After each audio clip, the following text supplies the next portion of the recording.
So hi all your aspirants, Rashati from Geography. So we all know that for cracking civil service is all about having conceptual clarity about all the facts and figures.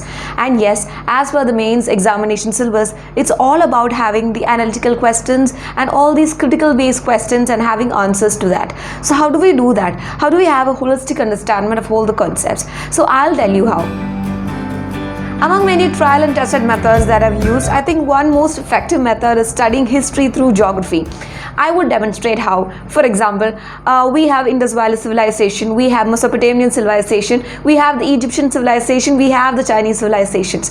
These four are the biggest civilizations of all the kinds that we know happened in and around near all these river valleys or something where they had abundant resources. So this comes geography. So just because of geography, they have history and we have all these civilizations. Another example I could give you is, why did British invade here in India? Why did Britishers come here as these imperial colonial powers and they settle over here in India for resources? That is simply geography. And the other reason why they didn't settle here or they didn't make India as their homeland, for example, how they made there in America or Australia or any other European places, why didn't they settle here and make India their own home country? And yet again, geography for why they didn't settle here in India. That is, India climate is very much tropical in nature. We are very much humid, we are hot, and we have lots of hot flashes over here. So they can't even think about settling here. Sure enough, they can drain the wealth, drain all the resources, all these materials, but they can't even think about settling over here. So geography comes a major part in all the aspects of it, especially history. Geography is the basis on which history is being made upon. So we are going to learn about Vedic culture in terms of geography. As we all know, Vedic society could be divided into two categories, that is the early Vedic period and the later Vedic period. But these two periods are highly contrasting in each other. That is, they have so many differences in terms of religion, in terms of aspects, in terms of society, in terms of culture, in terms of all the other aspects that you can think about. So why there's so much of contrasting difference between the early Vedic culture and the later Vedic culture? Yet again, geography comes a major play over here. I'll tell you how. So all these Aryans are believed to be from all these Central Asian places to India. So it's actually sort of like a universal acceptance. We don't know for sure they're initially from Central Asia or not, but sort of like generally we are accepting that they are from the Central Asian, and they came here in different phases, not together as ones, but in different waves they came and settled here. They first came over here in the Sapta Sindhu region, but later on, after 1000 BC or something, they kind of moved from Sapta Sindhu region to Ganga Yamuna region. So what is the reason why they shifted? So that is discovery of iron. Iron was discovered somewhere around 1000 BC. So since they have all these iron tools and weapons to tame all these forests and all, they know that they can flourish themselves up to different regions by cutting down all these forests and making space for themselves as well. So that's how they came and settled here in much fertile regions of Ganga Yamuna regions. So early Vedic culture was highly pastoral in nature, but whereas in the later Vedic period, they are settlers and they more or less into agriculture. Here in early Vedic period, they give most prominence to all these, cattle rearing and all, animal domestication, and yes, they had sort of like mature forms of farming as well. So what happens in change of all these culture? So yes, again, geography. That is discovery of iron. So what happens when you discover iron? You start making all these tools and weapons out of it. So since they are all these nomads, they are into cattle rearing and these domestications of animals, they don't need to have to settle in some places. They just need to, go where they find all these grasses and all. But since they have all these weapons in their hand, they know that they can clear the forest and make themselves home over there. And what happens when you settle in a place? You start giving more importance to your property and your land. And early Vedic period, people used to measure someone's richness in terms of cows. How many cows you have? That is the dependence of how rich that you are. But in later Vedic period, they started shifting towards all these normal practices, which is having how many acres of land you have. That is a definite reason of you being rich. And towards later Vedic period, they are having farming and agriculture. They need to settle in a place. So now onwards, they started giving importance to all these land. Why? Resources and geography yet again. And with the use of geography, that is the iron implements, they are having a home for themselves over here.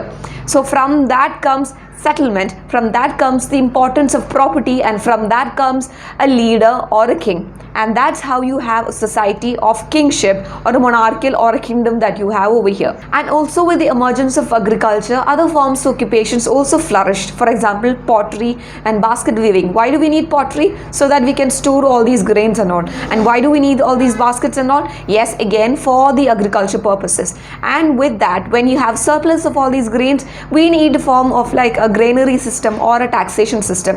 And yes, again, it's more even establishing king or king's power here in the society. And now we know when a primary sector of an economy is established, it's so much easier for the other two sectors as well, which is the secondary and tertiary sector, to come and make place for themselves as well. So thus we have a proper society or a proper economical society. And yes, we can also find few evidences of coins being used other than the barter system. A coin called Nishka was used by all these later Aryans or these later Vedic period. And in the earlier Vedic period, we have a king for sure, but it's not like a king that we know of.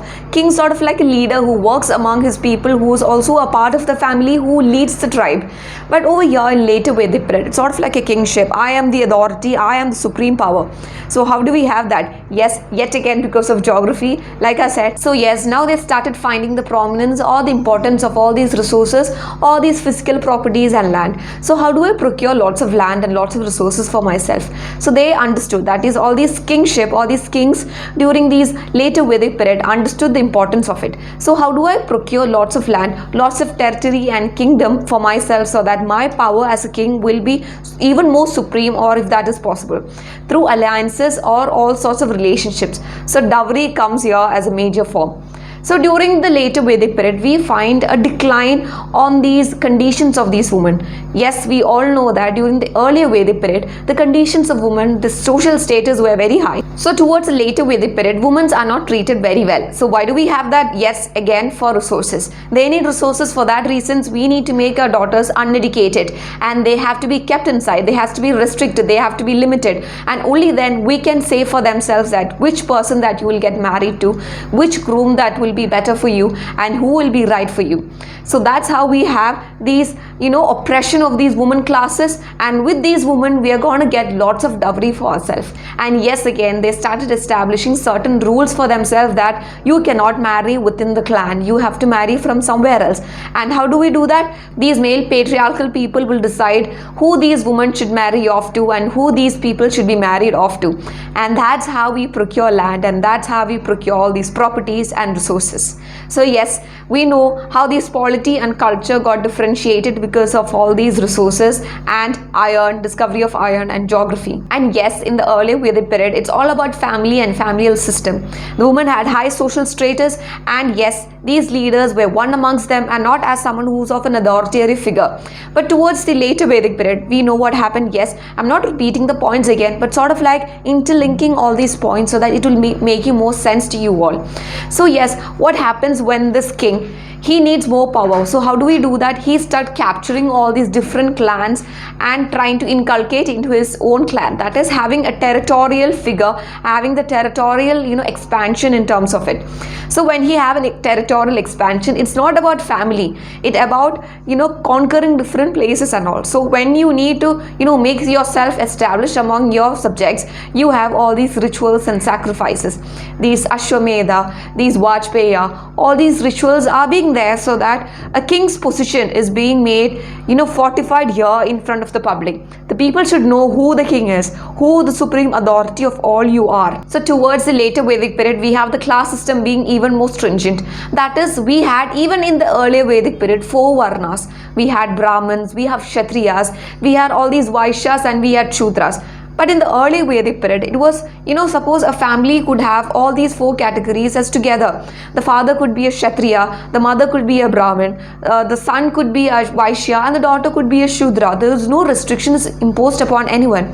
But in the later Vedic period, it started to be even more stringent. That is, a clear-cut stratifications of all these classes and categories, so that each one will be oppressing one on the other. So how did all these varna system, or how did all these class stratifications become even more stringent? Yes, again, I'll just recode the sentence again. Because of the geography, we know that all these things happen. It's sort of like a cumulative effect, one after the other, like a dominoes.